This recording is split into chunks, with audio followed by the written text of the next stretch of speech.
Estás escuchando Bola de Cristal con Elías Domingo e Ismael Soto.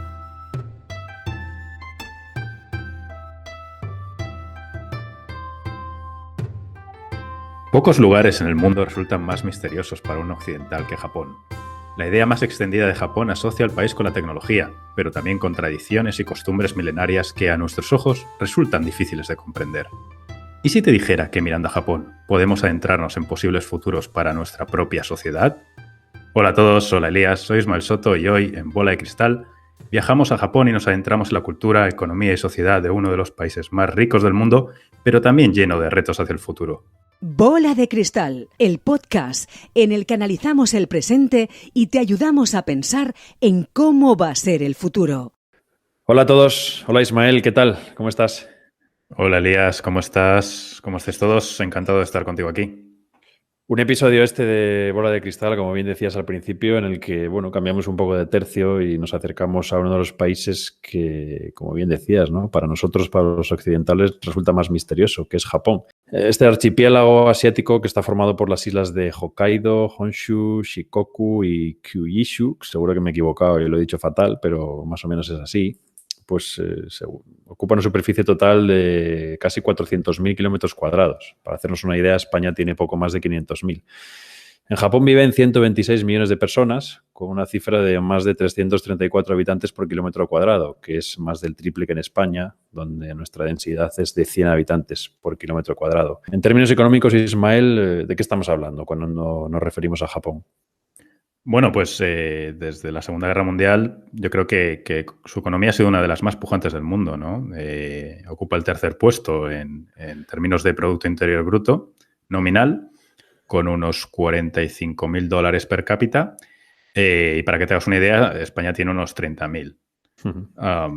Lo cual lo sitúa en uno de los países más ricos del mundo, ¿no? Si excluimos los mini-estados, ¿no? Como Luxemburgo, Singapur, las pequeñas países del Golfo, ¿no? Pues está a la altura de Francia, Reino Unido, Finlandia, ¿no? Y todos estos países que consideramos como líderes mundiales en cuanto a nivel de vida, ¿no? Además, siempre se dice que en Japón la población vive muchos años, ¿no? Esta es una tendencia que en los últimos tiempos está al alza. Sí, totalmente. Es el país donde, sobre todo las mujeres, tienen la esperanza de vida más alta, ¿no? Con unos 88 años. Algo menos los hombres, y luego posiblemente discutamos un poco por qué. Y bueno, nosotros los españoles estamos los segundos del mundo, aunque esto está por ver después del COVID, porque hace poco leía que la esperanza de vida ha disminuido en aproximadamente 9 meses en España, con todo esto que hemos sufrido recientemente, ¿no? Pero bueno, no solo lo que es la esperanza de vida simplemente, sino también es la distribución de la población y la calidad de esa vida, ¿no? En Japón, aproximadamente un 30% de los japoneses tiene más de 65 años, ¿no? Así que es una población muy senior, no vamos a decir envejecida, porque como comentábamos, la verdad es que la calidad de vida que, sobre todo en ciertas regiones del país, estas personas tienen, pues es muy elevada y se mantienen activos hasta prácticamente el final de sus vidas, ¿no? Así que es muy, muy interesante, ¿no? Y bueno, lo que siempre llama mucho la atención, y seguramente luego comentemos un poquito más acerca de ello, es que en ciertas regiones muy localizadas, ¿no? Hay una población, un gran porcentaje de población que vive más de 90 años, ¿no? Y llegan en muchos casos a ser centenarios. Bueno, estos son los datos básicos sobre Japón. Seguramente todos nuestros oyentes los conocen porque, son bastante públicos y notorios, ¿no? Todo esto que hemos dicho. Pero la verdad es que para este Bola de Cristal queríamos acercar un poquito más al país. Queríamos hacer una aproximación más sobre el terreno. Porque, al fin y al cabo los números siempre son un poco fríos y nos dejan, un poco, ya sabéis, ni fu ni fa. Así que para ello, pues hemos querido llamar a un buen amigo, Antonio Olmo, que además de ser un fantástico ingeniero de software, y solo por eso ya merecería estar aquí en este Bola de Cristal, pues fue un habitante de Japón hasta hace no mucho. Así que creo que nadie mejor que alguien que haya vivido allí y un muy buen conocedor de la cultura japonesa y una persona, como veréis, muy observadora para contarnos de primera mano las peculiaridades de esta sociedad que, como decíamos, pues es tan desconocida para todos nosotros. Al menos para mí, porque las únicas referencias que tengo de Japón son precisamente estas que Antonio en la temporada que vive allí me fue contando. Antonio, amigo, ¿cómo estás?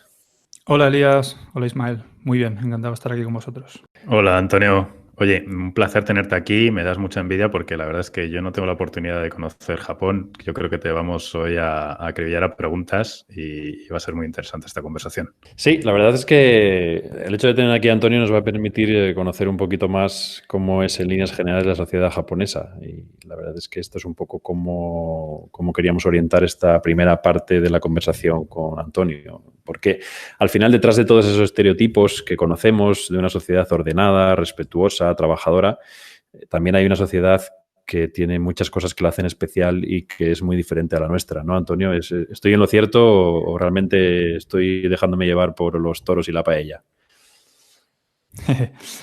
Pues sí y no. Yo, hablando de Japón, como hablando de cualquier otro país o colectivo o región, yo creo que siempre está el riesgo de generalizar demasiado, ¿no? Y a la vez, si no generaliza uno, no podría hablar de nada, ¿no? Entonces creo que siempre está ese riesgo.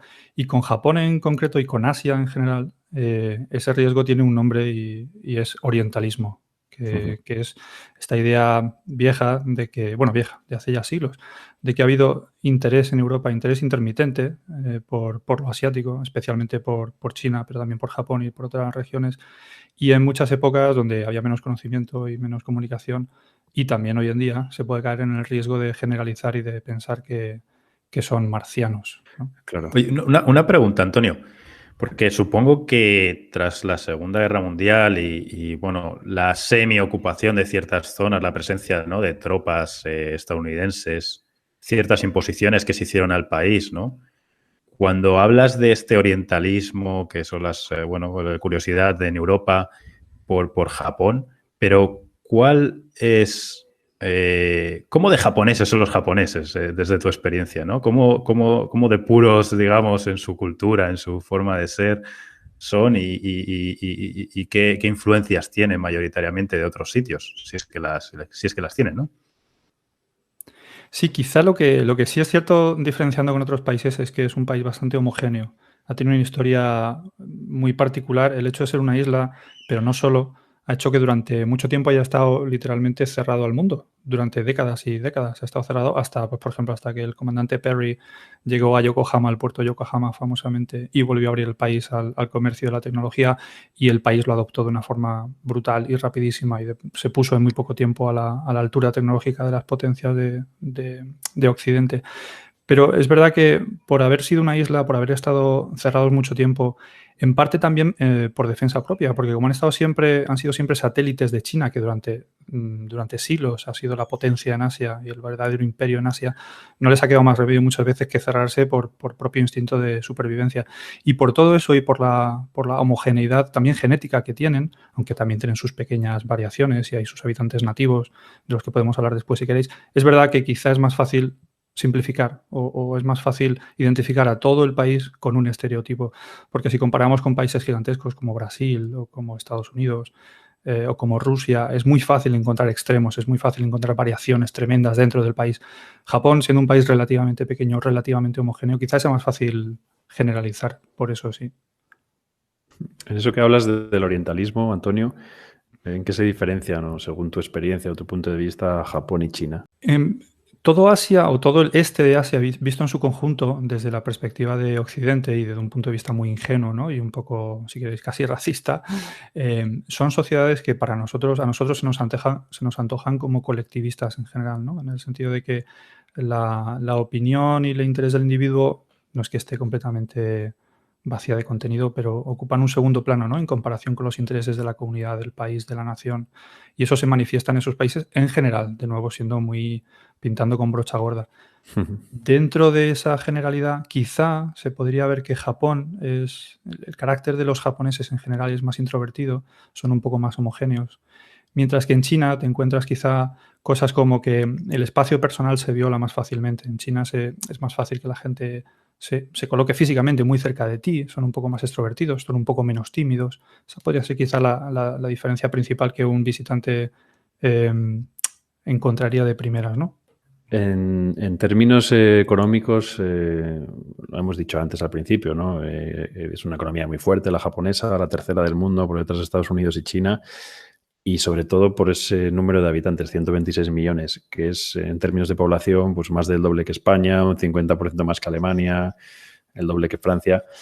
Es en definitiva un país con mucha población, mucho músculo económico, pero esto, Antonio, se percibe al vivir allí, es algo que cuando llegas allí, no solamente como podemos llegar la mayoría como turistas, cuando vives allí, cuando estás allí, se percibe esa fortaleza económica, es algo que veas en la calle o en la forma de vida de la gente. Yo creo que no mucho, es verdad que tienen un nivel de vida muy alto, en el día a día, sin embargo, no se aprecia mucho. Yo creo que en general no son ostentosos, quizá las manifestaciones de riqueza más conspicuas, ¿no? Como podrían ser coches lujosos, ropa de marca extremadamente lujosa, no se ve tanto. Y una pregunta, Antonio.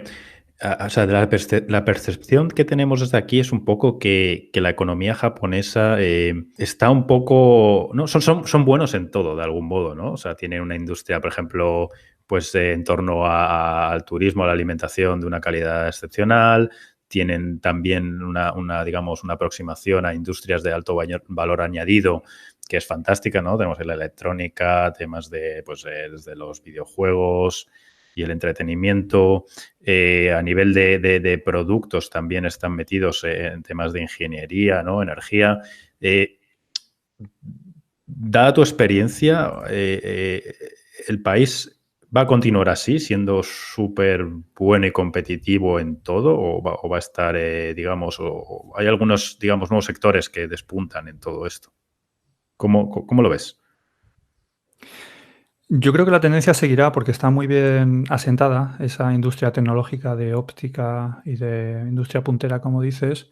Quizá me suena por lo que oigo y por lo que leo por ahí que la industria de la biotecnología en general está también empezando a despuntar bastante. No sé si será muy fuerte en el futuro. También sospecho probablemente que Japón, por su carácter y por condicionantes culturales, sean más lentos adoptando cambios en biotecnología, más lentos, por ejemplo, que podría ser China, donde parece que el código deontológico y las limitaciones éticas, pues quizá tienen pasan a un segundo plano, ¿no? Y los presos, ¿no? Ahí que sirven también muchas veces como cobayas a veces, ¿no? ¿Y piensas que también puedes verse reforzado esto que comentas por digamos, la situación con el COVID ahora mismo? Digamos, que se den cuenta de que tienen que impulsar para ese tipo de industria para ser de algún modo autónomos y poder responder con agilidad ante retos de este tipo?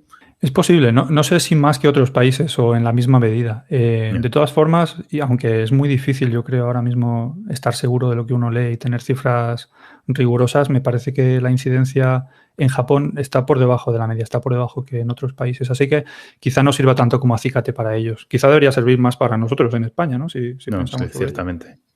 Sí. Desde luego.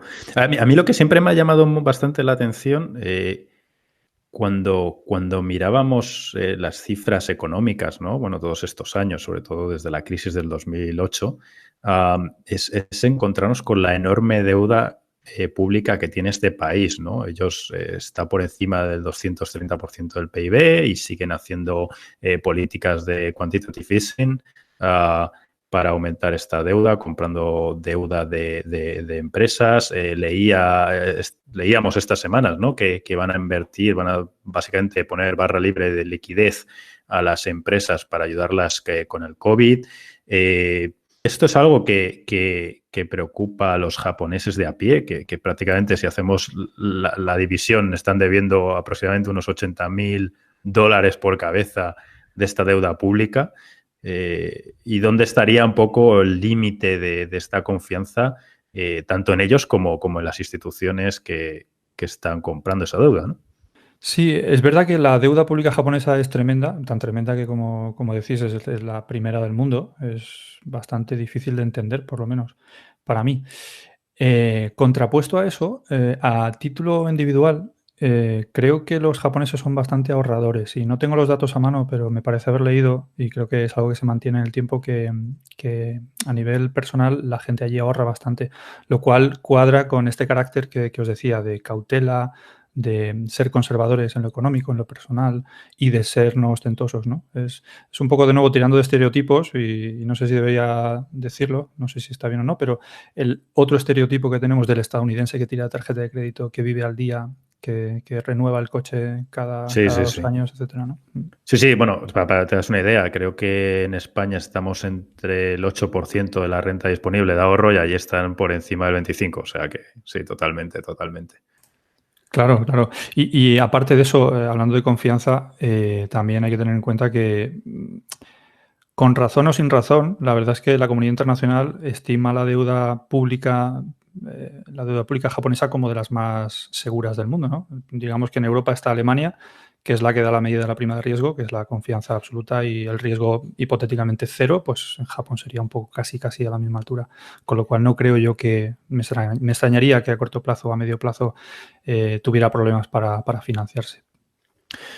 Oye, Ismael, sé que has estado investigando algunas cositas sobre relacionado con esto, sobre el empleo en Japón. Y siempre, obviamente, hablaremos de datos pre-COVID, porque cualquier cosa que intentemos ver ahora va a estar condicionado por este bichito. Así que cuéntanos, por favor, cómo es esa estructura de empleo en Japón, Ismael. Bueno, pues básicamente esta gente es la envidia de aquí, sería la envidia de todos los políticos, ¿no? Porque tienen aproximadamente entre un 2 y un 3% de tasa de desempleo. Caray, 2%. 3%. Sí, tened en cuenta que históricamente en España, desde el 78, la media ha sido de un 19%. O sea que increíble, ¿no? Ya sabemos que tenemos aquí un tema con la economía sumergida, pero bueno, en fin, sí. Es lo que hay. ¿Y cómo es ese empleo? Porque, bueno, me imagino que con todo lo que hemos ido hablando hasta ahora, imagino que es un empleo cualificado, ¿no? Un empleo de calidad, entre comillas. Sí, sí. Fíjate que aquí, en parte, conocemos a Japón por su gastronomía, ¿no? O sus productos de muy alta calidad, ¿no? Cuando, digamos, de comer, ¿no? De beber. Pero el sector primario ocupa nada más que un 1% de la economía, mientras que los servicios son un 70% y la industria, que es muy importante, un 30%, ¿no? Así que digamos que es un empleo de un nivel de cualificación alto, muy alto. Y la verdad es que, como comentábamos antes, ¿no?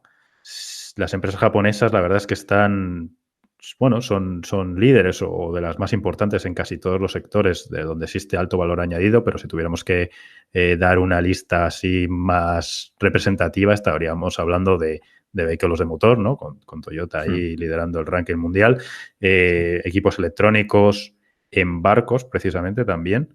Esto a mí por lo menos me sorprendió mucho. Y luego ya productos químicos, textiles y bueno, pues en todo aquello que siempre les dan una visión tal vez diferente, ¿no? Pues, bueno, esto hablábamos ahora de los textiles, pero fíjate, ¿no? Es como su Zara, pero Uniqlo siempre ha enfocado su modus operandi, ¿no? En reinvertir, en producir los tejidos al mejor precio, pero más tecnológicamente avanzados que puede poner a disposición de los consumidores. O sea que esa es un poco la mentalidad de hacerlo todo del mejor modo posible y de un modo innovador y enfocado siempre en el cliente, ¿no? O sea, es su seña de identidad. Claro, precisamente este empleo tan cualificado entiendo que tiene su origen en la educación, ¿no? Puede ser de otra manera. Y en ese sentido, Antonio, tú cuando te fuiste ahí a Japón a vivir y a trabajar estabas en un entorno universitario. ¿Cómo es esa educación superior de Japón o incluso la educación primaria o la educación que reciben los niños? ¿En qué se diferencia respecto a la que conocemos aquí en Europa y por qué no también respecto a otros modelos como pueden ser Estados Unidos? ¿Es realmente tan diferente? ¿Empieza esa diferenciación en la escuela y termina en la empresa? Sí, yo fui a Japón en 2014 y estuve trabajando 2 años en la Universidad de Keio, que es una universidad privada, que es de las mejores del país. Se puede decir que junto con la de Waseda, pues son como las dos mejores y de hecho es divertido porque hay una especie de rivalidad secular, es como, digamos, Oxford contra Cambridge, hasta tal punto que incluso tienen sus típicas competiciones deportivas de los estudiantes y, por ejemplo, tienen regatas y tienen béisbol y es un acontecimiento, es una rivalidad ahí muy, muy chula. Estas universidades son muy top, es dificilísimo entrar, el sistema educativo japonés es muy duro en general, pero solo justo antes de la universidad, es muy curioso. Yo tenía algún compañero en la universidad, algún profesor que me comentaba que los estudiantes llegan a la universidad y están allí esos 2, 3, 4, 5 años y para ellos es un poco un oasis, aunque sea una universidad muy dura y con supuestamente un nivel muy alto, lo difícil realmente es entrar. Necesitas el dinero para poder pagar la matrícula y necesitas tener las notas y las credenciales para poder llegar. En la universidad, paradójicamente, a veces los alumnos se relajan bastante, es bastante divertido, es muy disfrutar de deportes, de los campus, de la actividad social, tiene muchas actividades tipo coros, etcétera, que bueno, no digo que esté mal, pero que a veces parece que el foco está más ahí que en la formación o el aprendizaje, por lo que yo vi. Y después de la universidad se vuelve un poco al infierno, especialmente para los hombres, porque también podemos hablar de esto si queréis, pero especialmente para los hombres, por desgracia, se vuelve al infierno del trabajo, que es la empresa privada. Claro. O sea que realmente la etapa dura sería lo que aquí es el instituto o incluso la educación secundaria, ¿no? Sí, colegio, instituto, la preparación para la universidad. Una vez conseguido eso, te puedes olvidar y disfrutar durante unos años casi. ¿Y ese sistema, qué ventajas o inconvenientes le ves a la hora de que Japón pues, sea el país puntero que es, ¿no? Sí, es verdad que... ¿Se está relacionado de algún modo?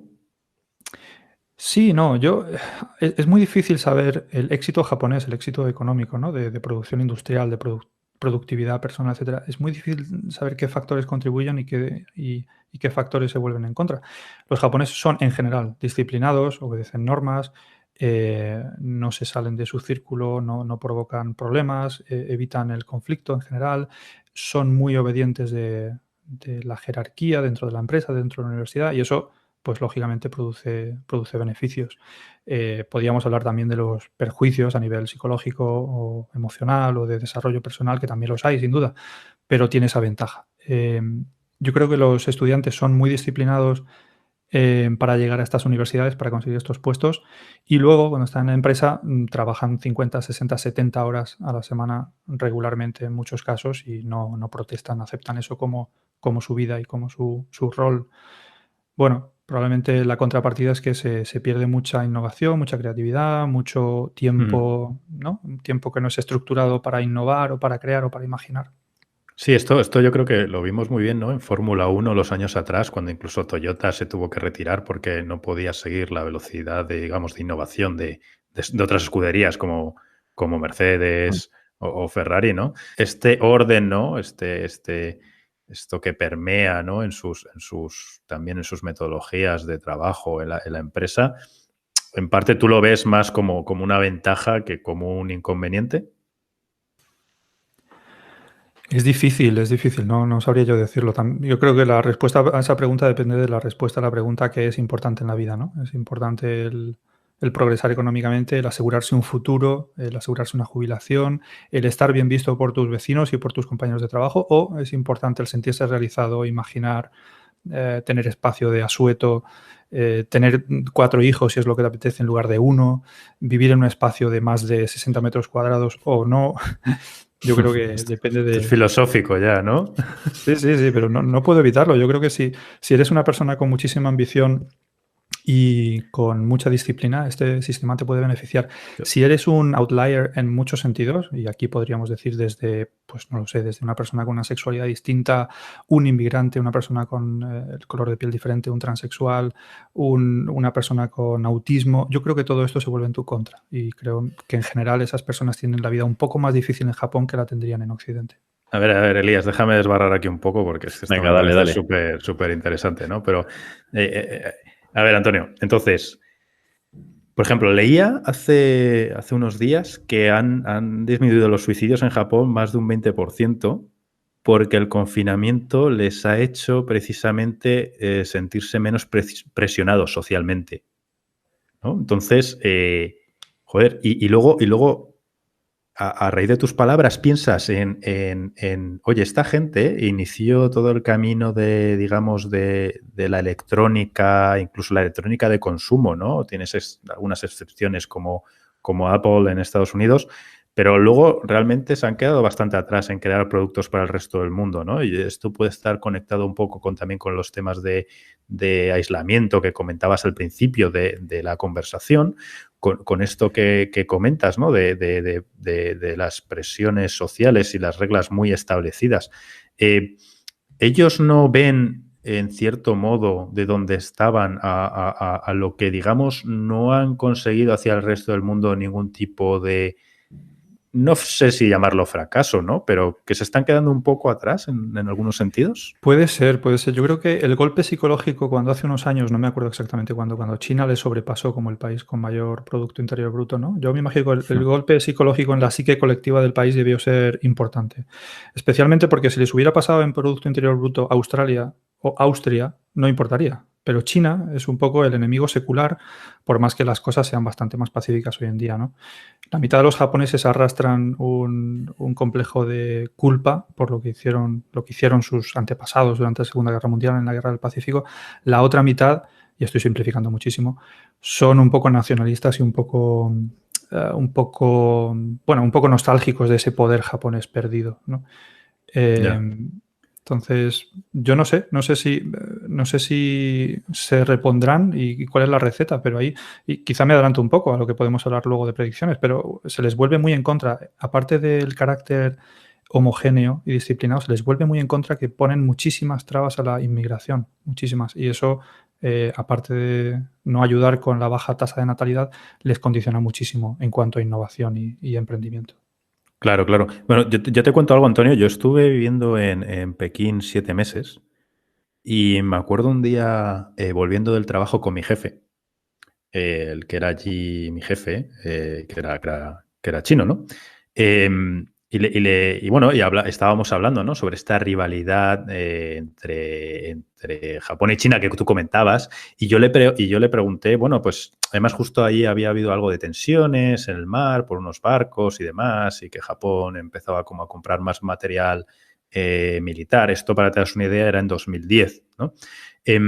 Y yo le pregunté, bueno, pero todo esto algún día, digamos, esta tensión, ¿no? Porque con la tensión de Taiwán-China es muy evidente que tal vez algún día sí que estalle, ¿no? Un conflicto violento, armado, pero con Japón es tal vez menos evidente, ¿no? Yo creo que ahí tienen mucho que perder a ambos lados del mar, ¿no?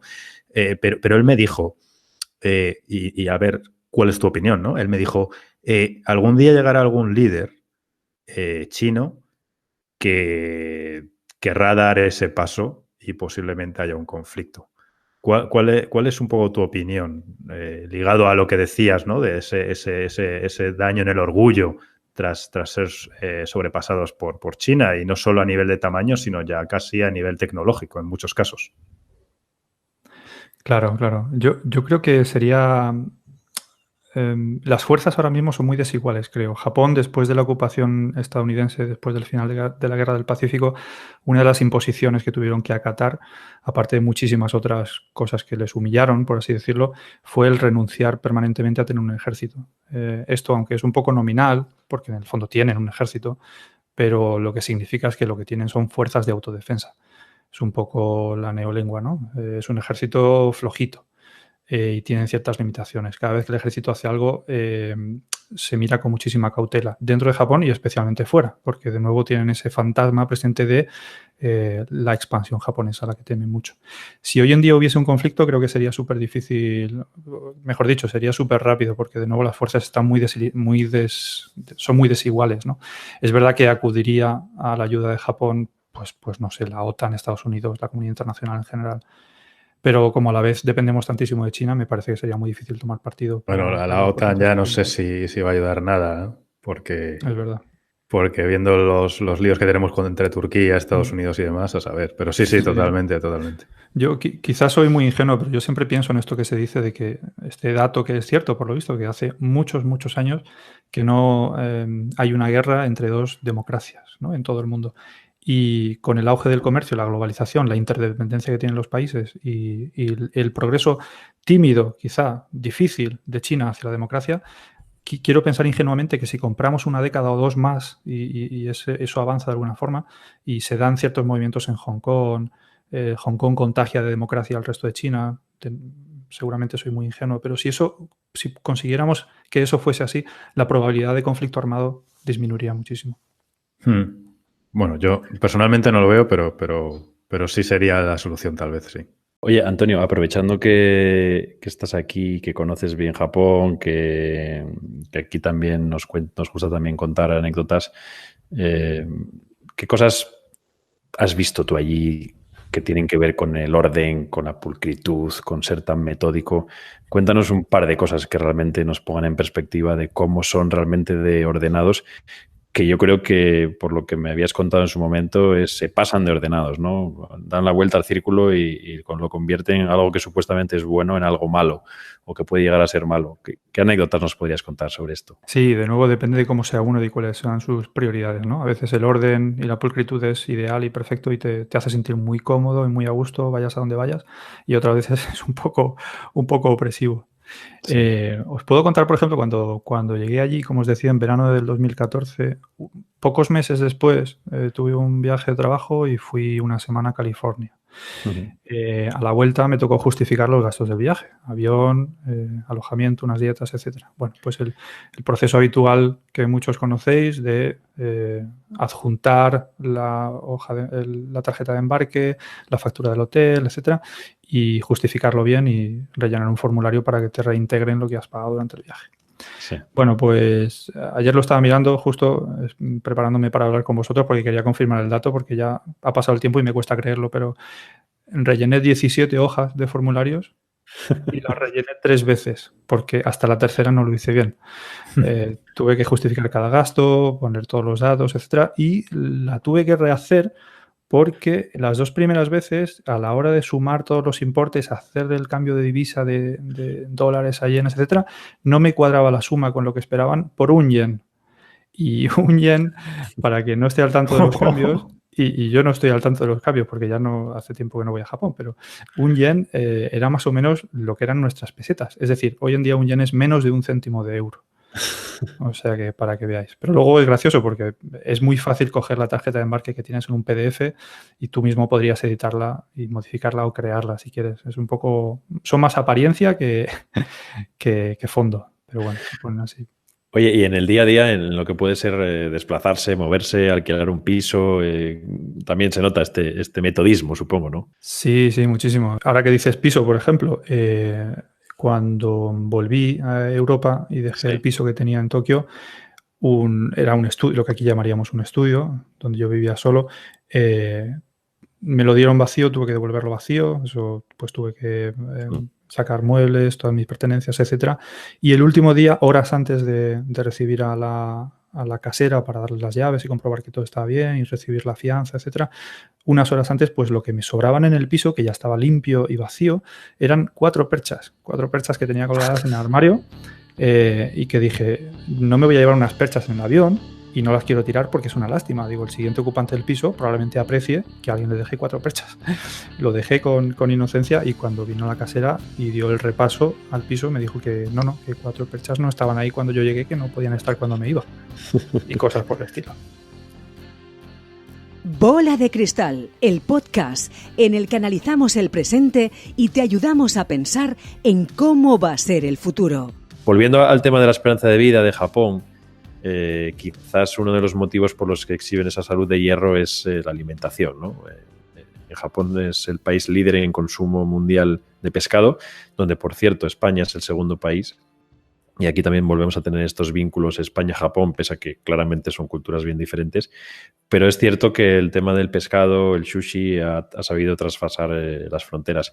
Sin embargo, cosas que yo recuerdo de hablar contigo cuando estabas allí, todos creemos que en Japón todo el mundo come sushi todos los días, lo cual desde aquí es el paraíso de los que nos gusta el sushi. Pero cuéntanos un poquito qué se come realmente allí, cómo se come, porque por lo que tú me contabas, es como decir que todos los españoles solo comemos paella y en realidad el sushi no deja de ser un plato más de su gastronomía.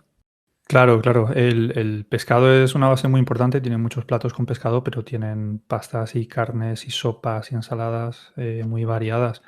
Em, el sushi, bueno, yo soy muy fan, o era muy fan, porque me he vuelto vegetariano y ya no lo pruebo, pero hay cosas muy buenas. Tienen una variante de curry que se parece en el fondo muy poco al curry indio, porque pica bastante poco, es muy suavecito, pero está muy bueno y lo comen típicamente con cerdo y con arroz.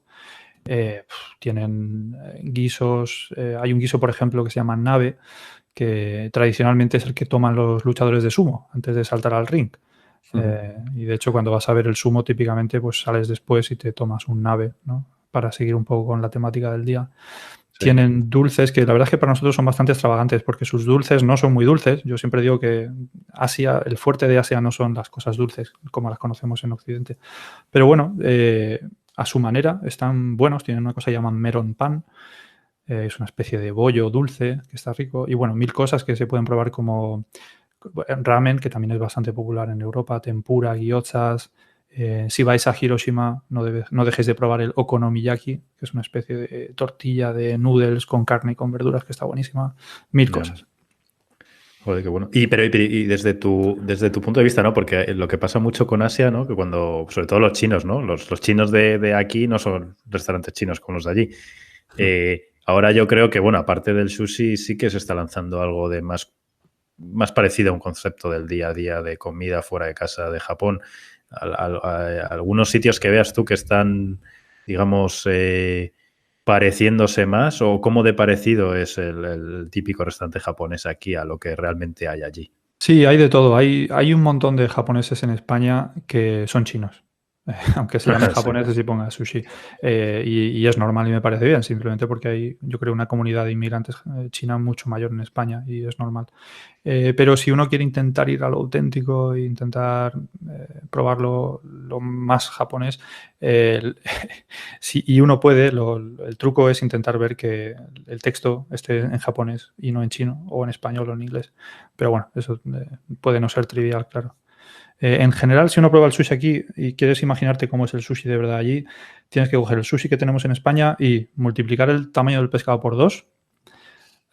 No echarle la cantidad de salsa de soja que echamos aquí, que muchas veces bañamos el arroz en salsa de soja porque nos parece que está muy rico, pero allí solo lo untan un poquito. Y bueno, y pescados más duros, porque aquí tenemos el paladar hecho al que el pescado tiene que estar blandito. Y cuando vas a Japón te encuentras pescados blandos como el atún y tal, pero también te encuentras a veces unos cefalópodos, unos ¿cómo se dice? Calamares, que son bastante inmasticables para nuestro paladar.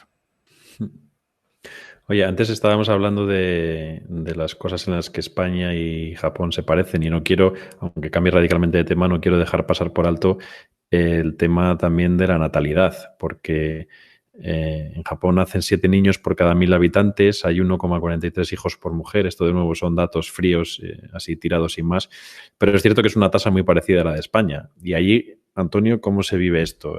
¿Se considera que es un problema, como es cierto que en España se considera, sobre todo en algunas zonas que están más vacías? Hay pocos niños allí, es un problema para la gente, es algo que les da igual porque en realidad tiene que preocupar a próximas generaciones. No sé, ¿cómo lo viven allí? ¿Cómo se vive este tema en Japón? Es un problema sin duda, pero yo no sé si está en los pensamientos del día a día de la gente.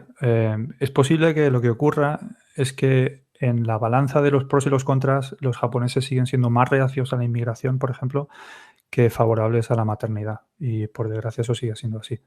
También, y aunque es un poco estereotipo y me duele mencionarlo, es verdad que las encuestas parecen decir que la gente joven en Japón, por un motivo u otro, parece que está bastante menos interesada en el sexo de lo que están los jóvenes en Occidente o en Europa. Bueno, es consecuencia, yo creo, como decíamos, de ese encorsetamiento de los roles, de el carácter más tímido, más respetuoso del espacio ajeno, de falta de habilidades sociales. No lo sé. El caso es que es así y no contribuye, desde luego. Yo soy un poco pesimista con este asunto. Pero ahí, Antonio,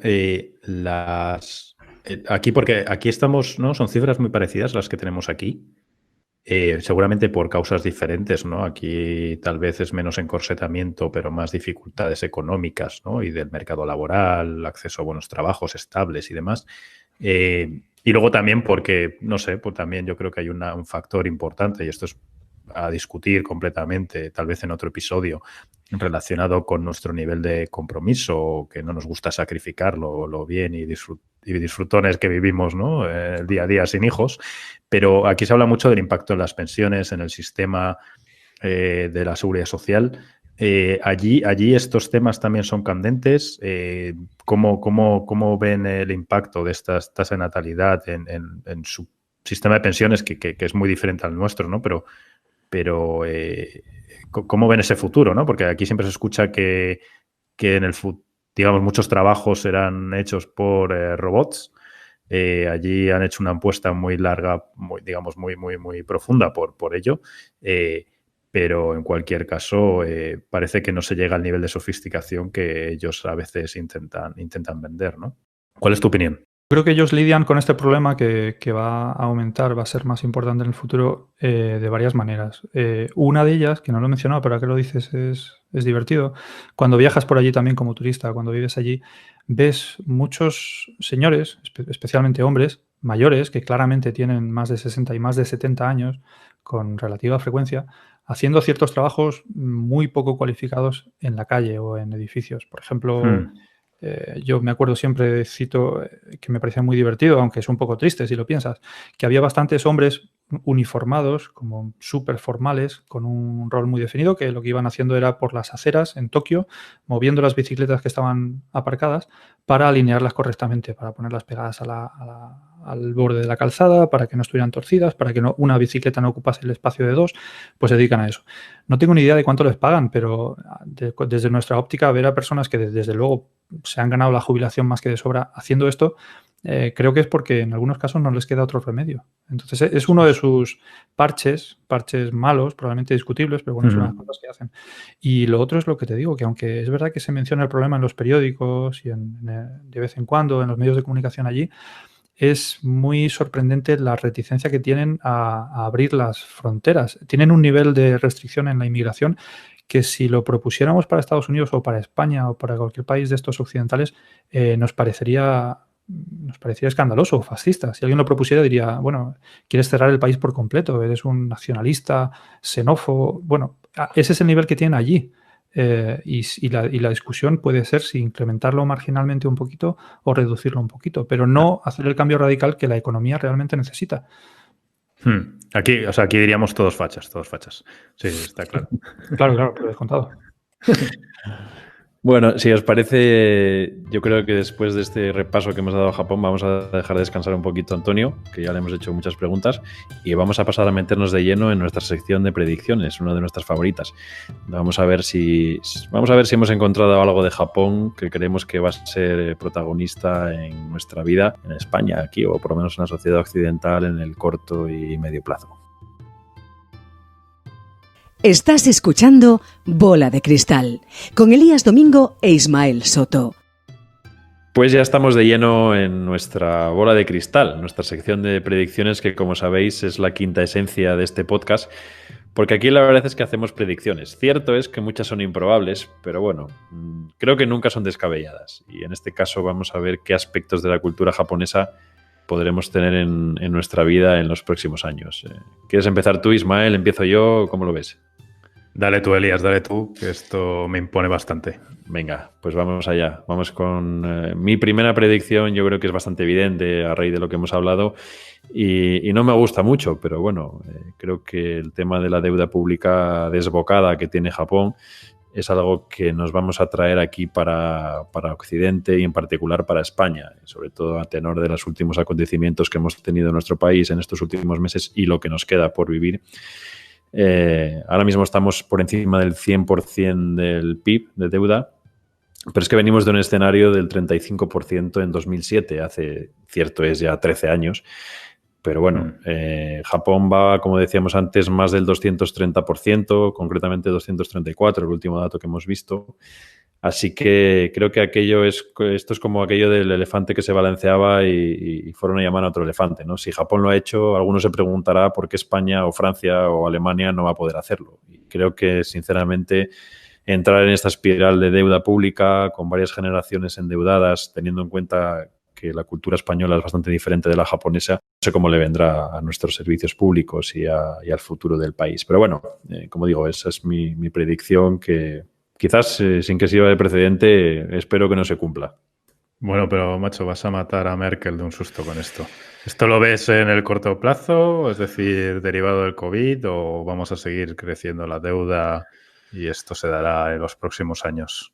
Yo la verdad es que creo que la tendencia, y lo pondremos si queréis en nuestras redes sociales, los últimos gráficos de deuda, creo que la tendencia no va a tardar, o sea, no vamos a tardar mucho en aumentar la deuda. Creo que se están planteando propuestas últimamente en las que es cierto que los servicios públicos tienen una obligación de atender a todo el mundo, pero al final hay que pagarlos, y creo que nuestro país no va a tener una confianza tan grande por parte de los inversores, vamos a tener que pagar la deuda bastante cara. Pero bueno, no sé si será más tarde, más pronto, pero creo que vamos a seguir aumentando, y me temo también que los países de nuestro entorno van a seguir un poco en el mismo camino. Pero bueno, ya sabes, Ismael, que aquí esto de equivocarse en esta sección está permitido. Sí, totalmente. Y mi siguiente predicción quizás está un poco más amable, y aquí, perdona, Isma, porque creo que te voy a pisar un poquito tu sección predilecta de gastronomía, pero creo que España tiene mucho que aprender de Japón en temas de, sobre todo, consumo de pescado. Antes comentaba Antonio algunos platos típicos que se hacen allí, más allá de las formas diferentes de preparar el sushi. Y aquí sí que me gustaría recordar que España es el segundo, como hemos dicho antes, segundo productor de pescado del mundo. De hecho, en nuestro país está el puerto pesquero más grande del mundo, que es el de Vigo. Y por eso creo que nos toca evolucionar un poquito, ¿no?, en la forma tradicional de consumir pescado, que no digo que sea mala, pero bueno, más allá de las formas clásicas, creo que es el momento de explorar otras formas, otras preparaciones, otras texturas quizás, ¿no?, que en España es algo que nos cuesta realmente lo de las texturas.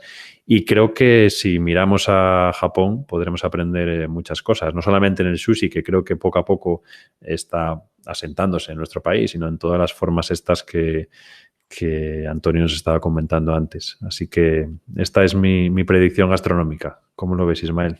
Pues mira, justo dentro de mis predicciones había una de este tipo, pero aquí te voy a hacer un poco de espejo y un poco a la contraria.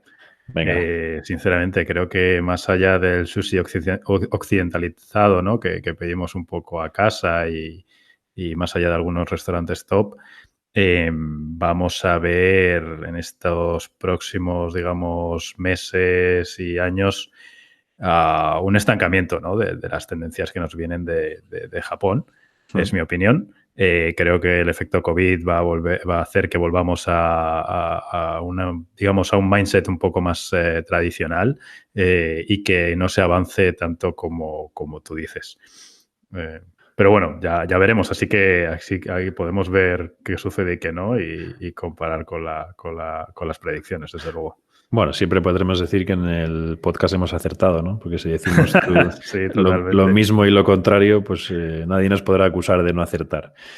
Y aquí mi predicción a más largo plazo, aunque tampoco mucho, y seguro que, y ahora me dices, Antonio, si piensas que estoy loco, es que el año que viene tampoco se van a celebrar los Juegos Olímpicos. Anda, esta sí que es buena. Aquí ha puesto fuerte, chavales. Esta sí que es buena. Fíjate, porque además algo inaudito, ¿no?, lo de trasladar los Juegos Olímpicos a otra fecha. Así que tampoco lo ves en 2021. No, creo que dada la situación y las situaciones, diferentes situaciones que se van a generar derivadas del COVID, no solo el que no vaya a haber una vacuna o una profilaxis demasiado eficaz, sino adicionalmente el impacto en muchas industrias, en el poder adquisitivo de la gente y demás. Los juegos se van a volver a aplazar, no sé si unos meses u otro año. Y eso impactará también en París, por supuesto. Ismael, claro, tienes que mojarte un poco más. Si los juegos no son el año que viene, ¿los de invierno qué? ¿Van a coincidir en 2022 los dos o qué? Pues podría ser. Okay. Hombre, es cierto que... O eso o sustituyen a París ya directamente, ¿no, chicos? Sí, es otra opción. Pero lo que iba a decir es que yo creo que Es cierto que entre países ha habido muchas diferencias en lo que es la preparación, por ejemplo, de los atletas, ¿no? En algunos países hemos visto atletas profesionales que han podido entrenarse con relativa normalidad. En otros hemos visto que han estado confinados en casa, como el caso de España, por ejemplo. Y es cierto que yo creo que aquí sí que estoy de acuerdo con Ismael, que no tenemos la garantía de que en todos los países los atletas vayan a tener por lo menos un escenario similar, ¿no? Para poder entrenarse. Y yo creo que en perjuicio de la competición, tener unos Juegos Olímpicos adulterados, aunque sea de manera involuntaria, yo también coincido en que me los llevaría. Ahora bien, claro, la pregunta es ¿a cuándo, no? Porque al final... Pero bueno, has estado arriesgado, Ismael, con esta predicción, lo cual me gusta. Pues Antonio, has llegado aquí al momento predicciones. Te hemos dejado para el final, y porque seguro que tienes cosas que contarnos sobre cómo ves lo que decíamos antes, cómo ves a Japón respecto al mundo occidental. Y si te parece, empezamos por el corto plazo. ¿Cómo ves a Japón o qué cosas crees que van a pasar relacionadas con este país? Bueno, esta sección es muy difícil, pero a ver, lo intento. A corto plazo es un poco trampa porque es casi más el presente que el futuro, pero por lo que he visto, y no he visto mucho, confieso, me parece que Japón en general está lidiando un poco mejor con esta pandemia que otros países. No digo que no les vaya a afectar, pero me parece que en los próximos meses y hasta el año que viene su economía no se va a resentir tantísimo y no van a dejar de pasar tantas cosas como en otros sitios. Así que creo que no sé si decir que debe ser un modelo, pero me parece que vamos a verlos con un poco de envidia. Desde luego, desde España, sí. ¿Qué más, Antonio? ¿Qué más ves en el corto plazo japonés? Una cosa que no sé si vosotros habéis notado, pero hablando de Japón, parece que el interés o incluso la fascinación que algunos tienen o tenemos por Japón es cíclica, ¿no? Y yo, desde que viajé por primera vez hace 13 años o así, veo que pasan unos años en los que todo el mundo parece estar interesado en Japón, leyendo manga, intentando aprender el idioma, viajando de vacaciones, yéndose de viaje de luna de miel, etcétera. Y luego pasan unos años en los que, por lo que sea, pues la gente pierde un poco de interés. Y teniendo esto en cuenta, pues yo creo que como ahora estamos más o menos en una cresta de la ola y veo que un montón de conocidos y amigos están viajando, leyendo, etcétera, me parece a mí que probablemente en los próximos 2 o 3 años vivamos un poco de aletargamiento y dejemos de hablar tanto de Japón o de verlo tanto como algo interesante y exótico. Bueno, también dependerá de si hay Olimpiadas o no. Pensaba que ibas a decir, Ismael, dependerá del éxito de este episodio y del interés que despierte en los oyentes, que también es verdad. Cierto.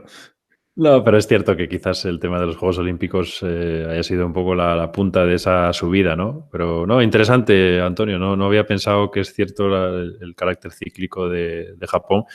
Y bueno, la verdad que me parece una predicción interesante.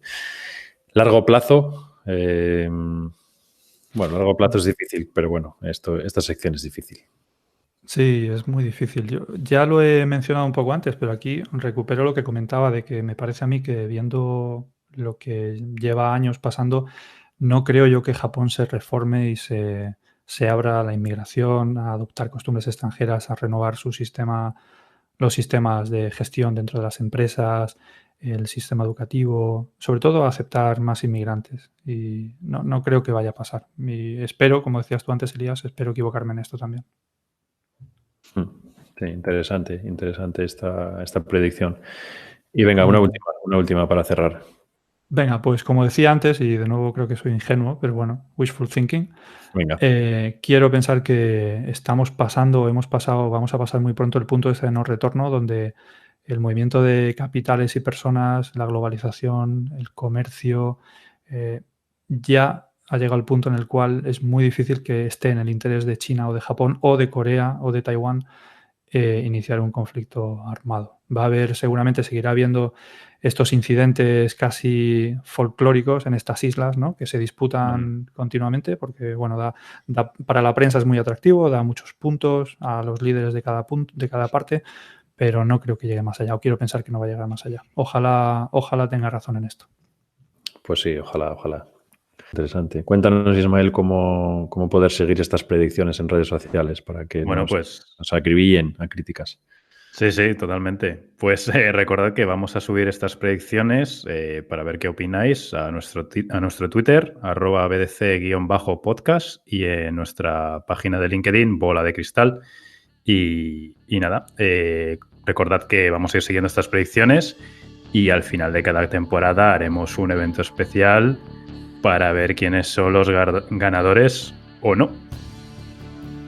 Bola de Cristal, el podcast en el que analizamos el presente y te ayudamos a pensar en cómo va a ser el futuro. Estamos ya terminando este podcast, esta edición de esta semana, y lo hacemos como siempre con nuestras recomendaciones, que hoy, como no puede ser de otra manera, pues giran en torno a Japón.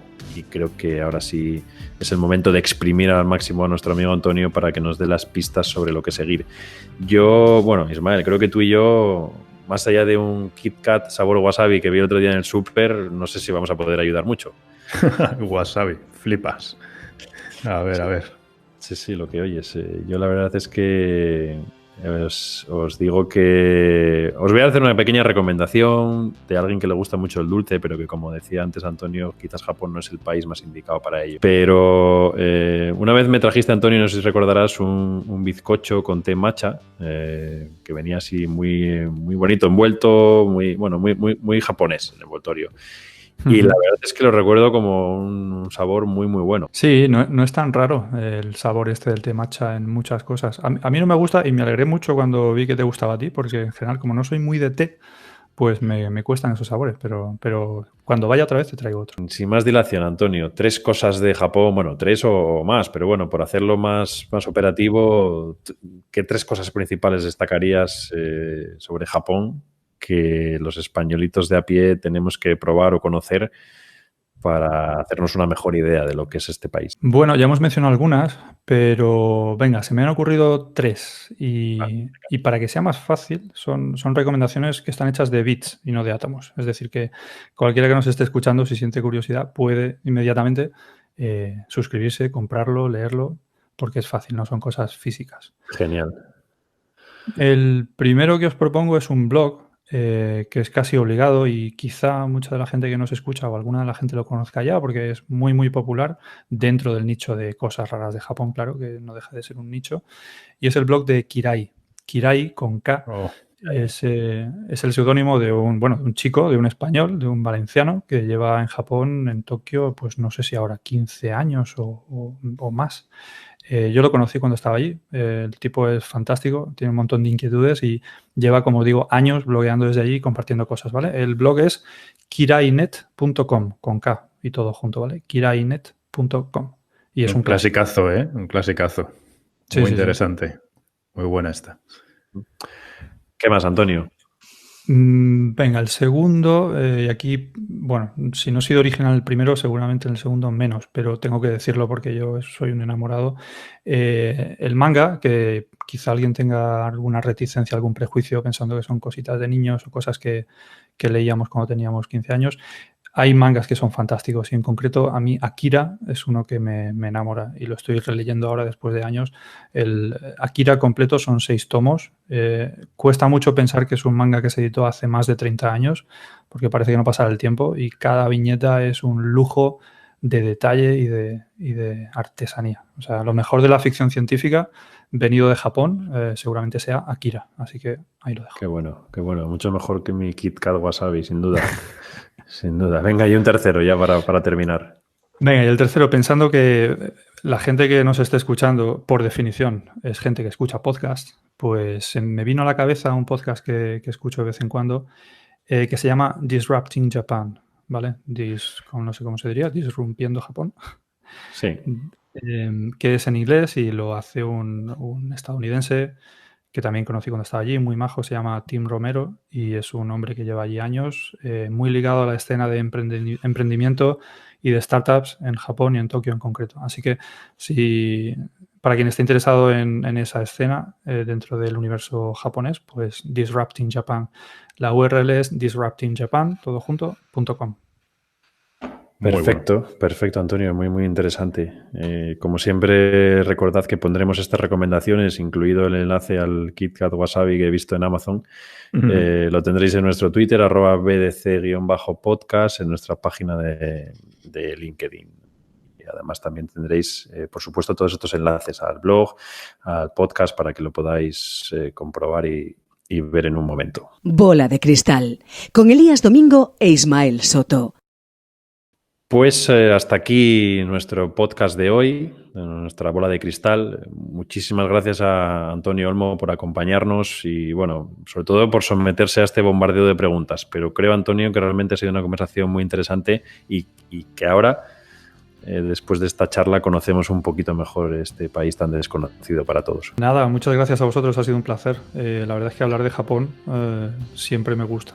Supongo que se trasluce, ¿no? Cuando uno le apasiona algo, cualquier ocasión es bienvenida, hasta el punto de que se vuelve probablemente un poco tostón, pero bueno, espero no haberlo sido. No, desde luego que no, ya te digo yo que no. Y por supuesto a todos vosotros, como siempre, gracias por estar ahí.